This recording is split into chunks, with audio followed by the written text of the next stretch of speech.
10 years doesn't seem that long. We need to do something. Enough's enough. Tina Fontaine's home First Nation honors her memory and legacy.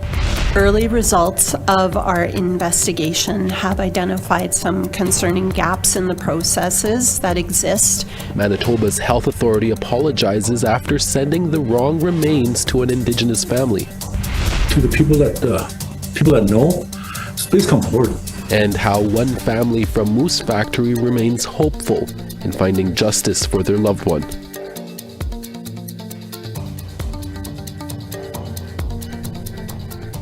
Tanse, good evening. I'm Cree. Welcome to APTN National News. Community members in Manitoba came out to remember Tina Fontaine with a walk in her home community on Saturday. It was the 10th anniversary of when the 15-year-old's body was discovered in the Red River in Winnipeg. Sav Jonza has more. I held on to her for 10 long, agonizing years because when she died, part of me died also. Now she wants me to let go, let her be at peace, and for me to go on with my life. Losing Tina Fontaine hasn't gotten any easier for her great-aunt, Thelma Favel. Favel was Fontaine's guardian for many years before she was put back under the care of Child and Family Services.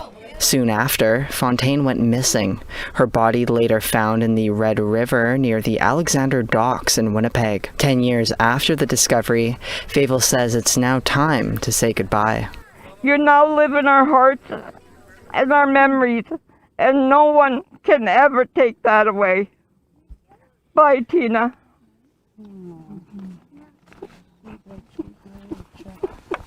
Favel was supported by several dozen people during a memorial walk in Seguin, Anishinaabe Nation on Saturday. 120 kilometers northeast of Winnipeg, it's where Fontaine's body is laid to rest next to her father. Drums, singing, and grief could be heard on the journey to a monument for missing and murdered Indigenous women and girls. I was part of the walk 10 years ago when we did it in Winnipeg, and that's just starting to come in, and I feel really overwhelmed with emotion right now. The vulnerable Fontaine was only 15 years old when she was navigating the downtown streets of Winnipeg leading up to her murder. She had been in and out of Child and Family Services care multiple times since she was 1 year old.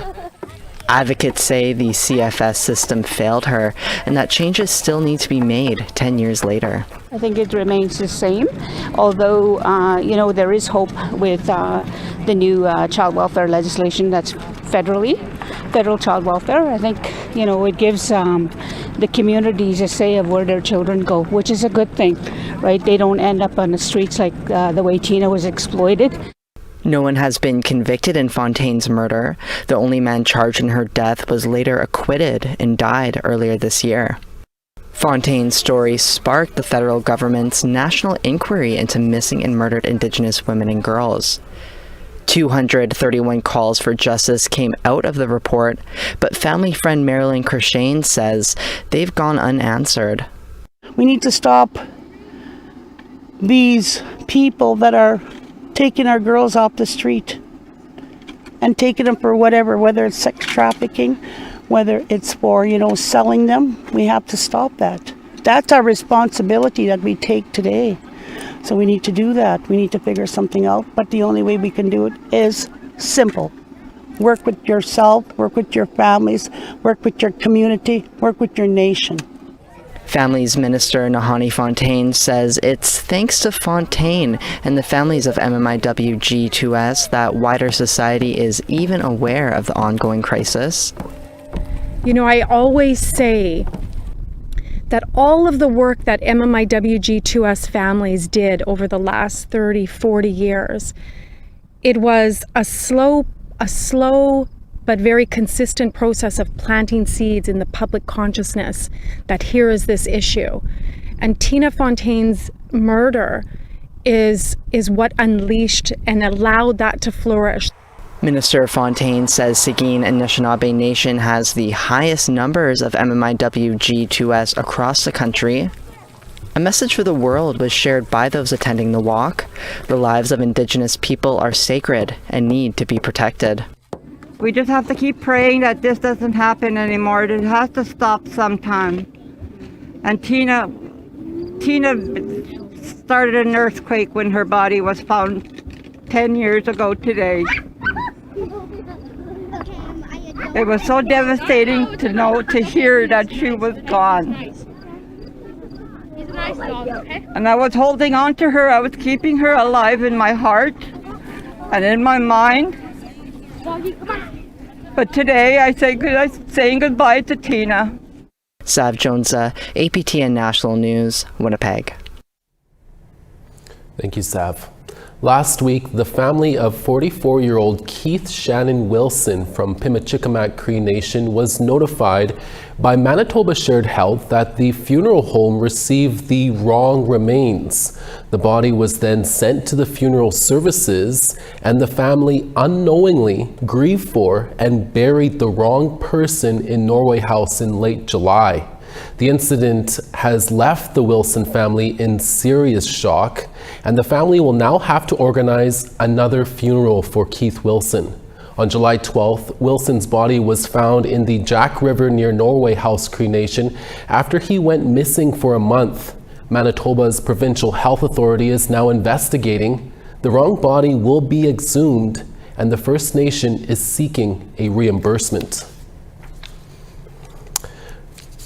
Now, Manitoba's health authority says what happened with the Wilson family doesn't appear to be an isolated incident. Early results of our investigation have identified some concerning gaps in the processes that exist to prevent this type of occurrence. And we have become aware of 2 other near misses that have occurred in recent weeks. In both instances, the bodies were incorrectly signed out of our facilities and transported to a funeral home. These errors were identified, bodies were returned to our morgue, and families were notified of that mistake. Manitoba's Shared Health says it takes full responsibility for the errors and is seeking an external partner who will help to review existing processes and offer recommendations moving forward. The Yukon's Coroner Service is reporting a lower number of drug-related deaths in the territory compared to the same time last year. The service has investigated 6 drug-related deaths this year compared to 12 deaths last year. Out of this year's 6 deaths, only 1 involved the use of cocaine. Benzodiazepines were also seen in 1 case. Meanwhile, 10 of the 12 deaths last year involved opioids, while 11 involved cocaine. The service says the situation in the territory looks to be improving. In total, it investigated 23 drug-related deaths in 2023. Earlier this month, 5 inmates at Pine Grove Correctional Centre started a hunger strike over jail conditions. The Saskatchewan government claims all inmates are taking their trays, but a concerned mother says that's not true. APTN video journalist Rachel May has more. The strike began on August 2nd, and one of the key concerns those on the hunger strike were hoping to see addressed was water quality. Allegedly, the water in Pine Grove Correctional Centre is making women in the facility sick when they consume it. We contacted the Ministry of Sask Builds and Procurement, who stated they're unaware of any water quality issues at Pine Grove, but are taking the concerns seriously. The ministry is actioning supplementary water testing as a precautionary measure to confirm the water quality. Government's priority is ensuring the safety and well-being of staff and inmates. The Ministry of Corrections, Policing and Public Safety said the hunger strike or tray refusal began to wind down just 2 days into the strike. The ministry can confirm that on August 2nd, 2024, 5 inmates at PGCC refused their lunch and supper trays. For the following 2 days, all inmates accepted their trays. However, on August 5th, 1 inmate again refused their lunch and supper trays. As of August 6th, all inmates have been accepting their trays. CPPS also said that when an inmate initiates a tray refusal, they also share their concerns or reasons for doing so to staff. A tray refusal ends when an inmate accepts their tray or states they are no longer refusing it. But for Faith Eagle, mother of one of the women, reports that her daughter is still not eating and is only consuming coffee with milk and sugar. Pine Grove won't dictate hunger strikes anymore. It's not how they want it or how they see it or how they think it's suitable for themselves. The girls are standing up for themselves, taking back their rights and not allowing Pine Grove to dictate them. Eagle says the 5 girls still fasting are hoping to spur change for all inmates in correctional facilities. Us as Indigenous people, we're speaking up for all of you, and even for the men in the correctional systems. We hear you, we see you, we know what's going on. Nobody's forgotten. There's no voices that won't be not heard. We'll make sure that you're heard. Rachel May, APTN National News, Saskatoon. A family in Moose Factory Cree Nation continues to speak up for their loved one who died in a fatal hit and run. We'll speak to the father of that victim when we come back in about 3 minutes. Stay with us.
Today marks 286 days for a family in Moose Factory Cree Nation in Northern Ontario who who are still grieving the loss of their loved one who was suddenly taken from them. On Tuesday, last November 7th, at around 3 a.m. in the morning on Jaban Street in Moose Factory, police were notified about a young woman with critical injuries. 21-year-old Loni Chum was taken to hospital by ambulance where she later died. The OPP says Chum was struck by a pickup truck that left the scene. This week, the Ontario government is offering a $50,000 reward for information that can lead to an arrest and a conviction. On August 11th, an awareness walk was held for Loni in Moose Factory, where everyone wore purple in her memory.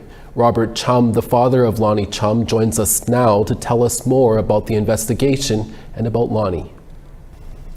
Robert, thank you for talking to us during this difficult time. You said in a Facebook post you made about 2 days ago that there is going to be an update in the investigation. What are you able to tell us about that without compromising the investigation? Compromising is, I guess, what the update was the reward that I wanted to keep confidential until it was announced. Because I know that the take of the investigation is going on. The process is slow. You know, being from a small community like Moose Factory and everybody's tight knit, they tend to keep their knit close. I guess what do you call it? Everybody keeps quiet. Nobody talks. So, but with the reward, hopefully people come forward and start talking. That's what it was all about. So. Yeah, I hear you. On August 11th, on a Sunday, you, the family, and the community hosted an awareness walk to keep Loni's memory alive. What was that event like for you? It was touching. It was. I'm very proud of my community members, my leader, my chief. I got to acknowledge him, Peter Wesley, and my deputy chief, Warren Hardesty. Also to the staff of the executive service of Moose Cree to helping us organize it. We planned it on our own. We just wanted to start off like as a family. Next thing you know, it bloomed up. I made an announcement a week prior while I was on vacation with my spouse. And then we came back and people wanted to help out, to give us anything to help us out with the walk. And a lot of people showed up. Almost 200 showed up. Because it was a good appearance from everybody on Sunday afternoon in Moose Factory. Wow, great turnout. We walked 3 kilometers and everybody did it. Well, that's good to hear. How are you feeling about the government of Ontario helping with this investigation and offering a $50,000 reward there? Does that help? It helps. It helps a lot. I know that we had talked to the chief and council about putting up a reward prior to this, but I know the OPP really, who I greatly appreciate, are doing a damn fine job with this investigation to match whatever Moose Cree did.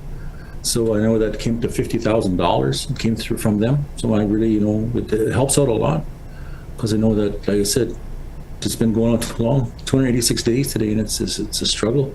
Every day it's a struggle. But I'm glad that they stepped up, and it's about time.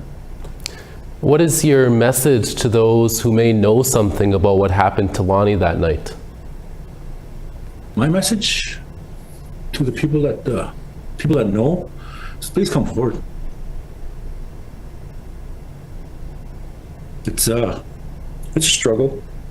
I just want them to know that, like what they know will help us have closure for our family. I know Loni is still speaking. Loni's still walking, and she's waiting for closure. She's still skipping. She's skipping stones waiting for this. And I hope that this message will reach out to all the community members that know within the tight knit group that they are that are out there.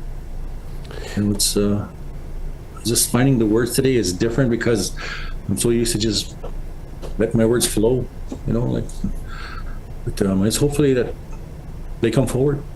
We can bring us closure for our family and for Loni, because we had planned to bury Loni once we get closure. We have her ashes here, and once we get closure from all this, we're going to bury her at her camp, where she loved being every spring, every fall. She loved being there. That's where she grew up, and that's where her passion was, and we felt that it was her wish to be buried there, and we want to grant that wish for her. Yeah. What kind of young woman was Loni, and what were some of her dreams? Loni's dream was just she wanted to live life. She wanted to be a hunter.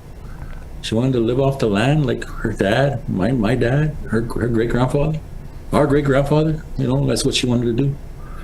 And I know that she would want that. And she was outgoing. She wasn't shy. She had a lot of friends. She was very sympathetic to others as well. She was very caring to people that she didn't know. She'd reach out to people like on Facebook or through Messenger, like so you see somebody struggling or somebody sad or heartbroken from a death. She would always reach out and, she'd always give her confidence speech, I guess they call it. Yeah.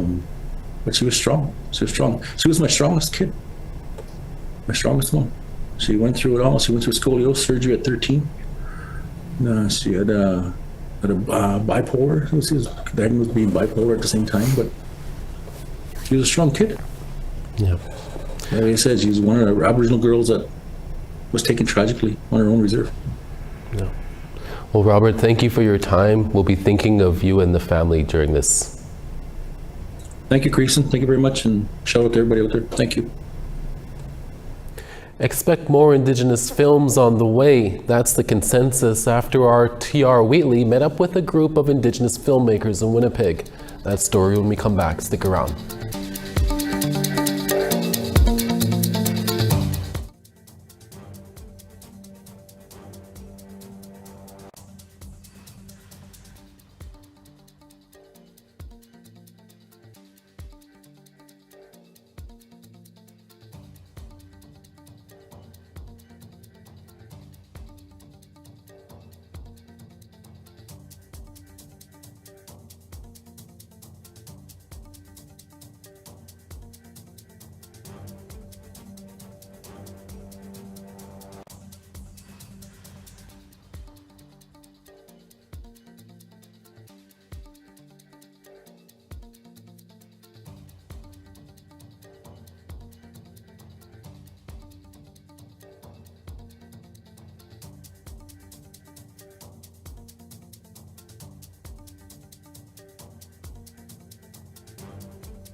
Welcome back. Time now for our photo of the day.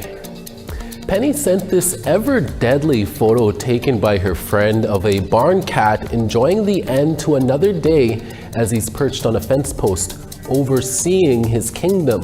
Just remember to stay away from the dark shadowy parts, kitty. Thank you for all the pictures sent in for our photo of the day, and remember to keep them coming by sending them to share@aptn.ca. Now let's take a look at tomorrow's weather forecast. Over to the east, Halifax 23, Fredericton 20. The Grand River 20, Nain 18. Sequoia 18, Gasp 20. Toronto 20, Sault Ste. Marie 22. Sioux Lookout 26, Timmins 20.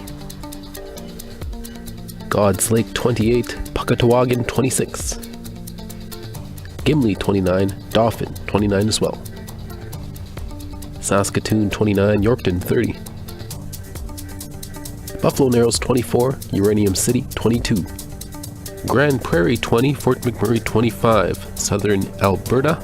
Medicine Hat 30, Edmonton 25, Southern BC.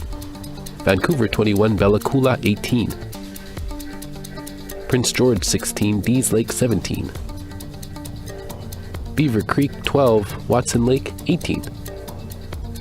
Yellowknife 21, Wrigley 15. Fort McPherson 12, Colville Lake 12 as well. Baker Lake 21, Cambridge Bay 18. And Clyde River 7 and Arctic Bay 12.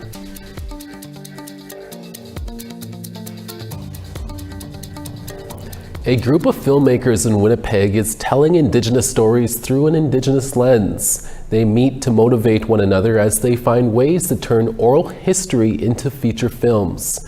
With more, here's T.R. Wheatley. Take two. Action. The Winnipeg Indigenous Filmmakers Collective has been around for over a decade. It started as a handful of people hoping to help one another get a break in a tough industry. We were being put in, circumstances that weren't the greatest. But in recent years, its director Amanda Kinjerski, who's Saulteaux and Métis, says a surge in funding dollars through arts and culture grants has raised the stakes and its membership to well over 100 people. Now many are leading productions through an Indigenous lens from start to finish. So that we can make sure there's authenticity, that there's care that's happening in this industry, because there's so much money going to Indigenous stories that people are taking and maybe not thinking about how do we take care of others and make sure we're telling stories in a good way. My goal was 50 for the year, 50 short films for the year, and we're on track. On this August evening, this group of film enthusiasts are discussing the next big hit. Rachel Bolio has been here since the beginning. We bring people in to be able to experiment and learn and see what they like, what they're capable of. They meet monthly to help one another with everything from acting tips to script writing, as well as designing sets to planning and budgeting a film from start to finish. We're able to tell our stories, and now we're working towards being in charge of what these budgets are going to look like for the films, what the stories are, and making sure we're actually telling them in a good way. That can have a profound impact on the spirit within us.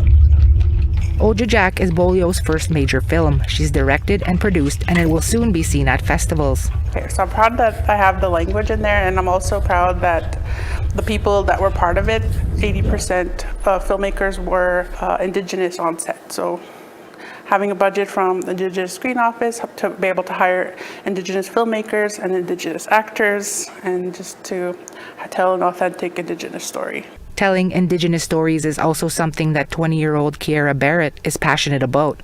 The Norrie House Cree Nation member found this group on social media.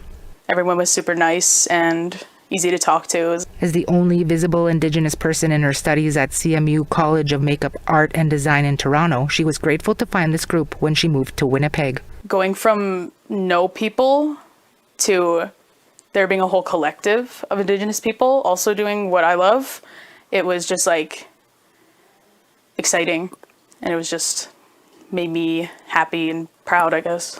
Barrett also credits on-the-job training here for helping her become lead makeup artist for a couple of fashion shows. Training that Kinjerski says not only helps build confidence, but helps prepare people like Barrett for the constant change within the industry. We do traditional storytelling. We do experimental storytelling. We have a film incubator coming up where we're going to do a bunch of one-take Super 8s. We're going to do camera-less films. Experimenting in more ways than one. But where's your good Indigenous cars? Panic! Bingo! But always mixing a little bit of culture and niche humor every step of the way. T.R. Wheatley, APTN National News, Winnipeg. Thank you, TR, and that's your evening national newscasts. We'll be back again for your midday newscast tomorrow. Make sure to tune in then and have your coffee ready. From everyone at APTN National News, Masi Cho, Hai Hai Miigwech. We'll see you again.